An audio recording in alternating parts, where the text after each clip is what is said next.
Hello dear viewers, myself Nasir and you're watching Mr.Zoologist YouTube channel. Today we are going to discuss about breathing and respiration in humans. Respiration is the oxidation of nutrients in the living cells to release energy for biological work. Means to say we consume food just for the sake of obtaining energy from it. Whereas breathing is the exchange of oxygen from the atmosphere with carbon dioxide produced by the cells. Means to say oxygen is utilized and carbon dioxide is released. General body surface, for example, these are the respiratory organs from where gases exchange occurs. In lower invertebrates, sponges, coelenteroids, and flatworms, they use their lower body surface to release these gases and absorb gases. Skin or moist cuticle or cutaneous respiration occurs in earthworms, leech, amphibians, etc. They release and they do gases exchange from the cuticle. Tracheal tubes in developing insects, centipedes, millipedes, spider, etc. They use tracheal tubes for gases exchange. Gills or branchial respiration is used by fishes, tadpoles, prawn, etc.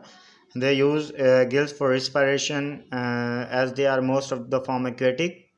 Lungs or pulmonary respiration is the common feature of the most vertebrates which have a vertebral column. They do pulmonary respiration, means to say they have developed lungs for respiration, for gases exchange. Human respiratory system consists of nasal cavity, nostril, oral cavity, larynx, pharynx, trachea, lungs. Human respiratory system divided into two basic parts. One is air passageway that consists of nostrils, larynx, pharynx, trachea, whereas second part is form of paired lungs. Uh, it transports atmospheric air into the alveoli. It clears air from foreign particles.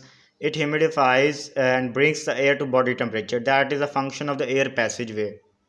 External nostrils, nasal passages, nasal chamber, nasopharynx, larynx, primary bronchi, tertiary bronchi, terminal bronchioles, and they end all into the alveolar ducts. Each terminal bronchiole gives rise to many thin-walled and vascularized alveoli.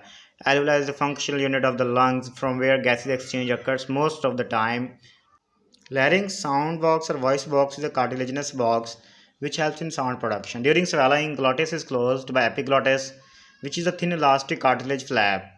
To prevent the entry of food into the larynx, means to say do not say, it helps to send the food directly into the stomach, not into the lungs. Trachea, all bronchi and initial bronchioles are supported by incomplete cartilaginous half rings. These rings are in the form of C-shaped that forms a trachea. Now you can look at the vocal cords in action. They are producing the sounds as the sound is moving towards them. These flaps vibrate with the air and produces sound.